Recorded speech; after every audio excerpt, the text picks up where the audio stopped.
What is up, guys, and welcome back to another video, and today we have 10 saddest Marvel and DC deaths. Number 10, Professor X. The Avengers vs. X-Men is a crossover event that featured a death no one will ever be able to forget about.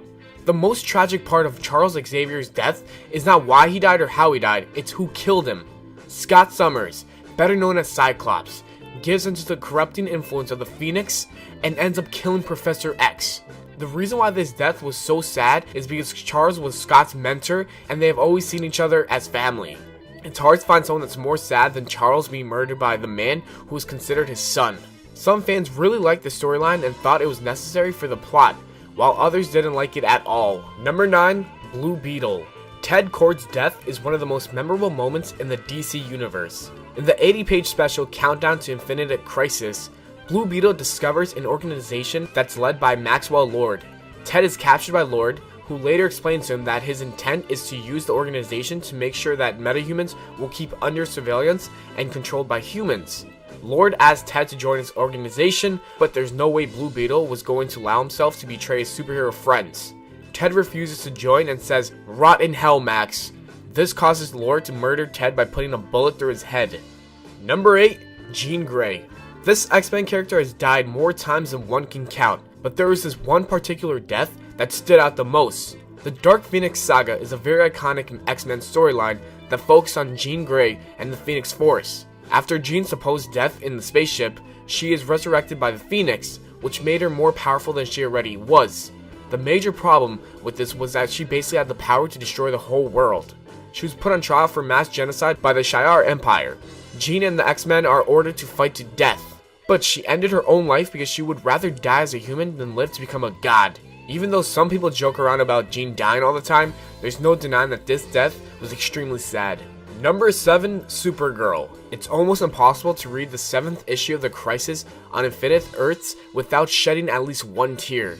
During a battle with the Anti-Monitor, Superman cries out in pain and Supergirl comes to the rescue. The Anti-Monitor is about to kill Superman by using an energy blast, but Supergirl saves her cousin by using all of her strength to attack the enemy.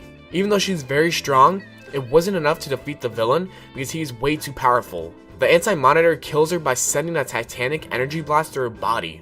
The saddest part about her death was probably seeing Superman's reaction because keeping her safe was all that he ever wanted to do. The issue ends with Superman setting her free in space and he says that he will miss her forever. Number 6, Wolverine. The death of Wolverine is a storyline that will never be forgotten. It all started when a virus from the microverse took away his healing factor, which made it much easier for his enemies to kill him. Mr. Fantastic wanted to help him by finding a way to reactivate his healing power, but Wolverine doesn't really need any help because he decides to accept who he is. While he is trying to travel to an island in Canada, he was attacked many times by agents, ninjas, and assassins because there has been a bounty placed on his head. He goes all the way to paradise and figures out that Dr. Abraham Cornelius, the founder of the Weapon X program, has been trying to replicate what he did to Wolverine. Luckily, he defeats Cornelius, but it came with a terrible cost. Wolverine gets covered with adamantium and it slowly suffocates him to death. Number 5, the Winter Soldier. Bucky Barnes is one of the most loved characters in the Marvel Cinematic Universe. What many fans don't know is that he was originally not supposed to be a major character in the comics. In the Avengers issue that came out in 1968, Bucky died and Steve felt very guilty because he couldn't save his friend. After this happened, Marvel didn't have any plans to bring him back from the dead. He stayed dead for 40 years until one day Ed Brubaker decided that it was finally time for Bucky to return to the Captain America comics. In 2005, Marvel brought him back as a Winter Soldier, which was one of the best decisions they've ever made because he is now a fan favorite character. Number 4, Red Hood. His death is considered one of the most popular moments in the DC universe. When he was Robin, some fans weren't really a big fan of Jason Todd because they thought he was just an arrogant kid, which isn't true at all.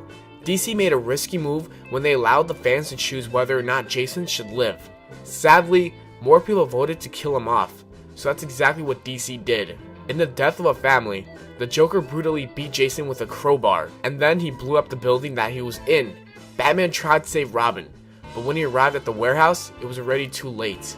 Jason's death made a major impact in Batman's life because he has always seen him as a son. In 2005, Jason made a return in Under the Red Hood, which is one of DC's best story arcs. As soon as Jason was brought back from the dead by the Lazarus Pit, everyone fell in love with the anti-hero Red Hood.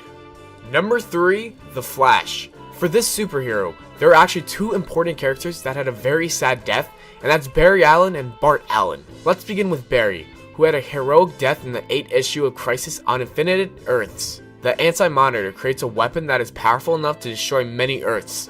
The Flash runs as fast enough to contain the energy inside the cannon, which is how he stops the antimatter cannon from firing. Barry saved billions of lives, but sadly he died, or at least fans thought he did. Later on it was revealed that Barry actually didn't die, he just merged with the Speed Force. Bart Allen now, the 4th Flash and Barry's grandson, also had a tragic death. During a battle, the Rogues had a machine that drains the Speed Force from an individual and they used it on Bart, which is how he died. Number 2, Captain America. Months before the movie Civil War came out, predictions and rumors about Steve possibly dying were spreading around faster than the Flash can run. As we all know, he didn't die in the movie, but what some people don't know is that he did die in the comics. When Captain America was taken into S.H.I.E.L.D. custody, he was shot and killed by a sniper. There were two shooters, a villain named Crossbones, and Sharon Carter, who was brainwashed. Iron Man and Black Widow worked together to find the person who killed Steve, while Falcon decides to follow his own lead. Bucky blames Tony for Steve's death because if there was never a Civil War, then his best friend would still be alive. Later on in the comics, Bucky takes the mantle of Captain America. And number 1, Superman. The death of Superman is a comic book storyline that most people have heard about. The fight between Doomsday and Superman is something that the fans will always remember. They fought for what felt like an eternity until finally they could no longer take it anymore. Superman and Doomsday collapsed and died from their wounds. Superman died in the arms of the woman he loves the most, Lois Lane. Many people have tried multiple times to take down Superman, but Doomsday was one of the very few villains who were able to kill the Man of Steel. The reason why his death was so surprising is because no one thought that DC would ever kill their most popular character. Of course, DC couldn't let this iconic superhero stay dead forever, so they revealed that Superman actually never died. He was just in a coma and his heartbeat was so low that it was undetectable. Well, I hope you guys enjoyed the video. If you did, don't forget to leave a like and subscribe for more. Let me know in the comments what we should do next. Thank you again. I will see you all in the next video.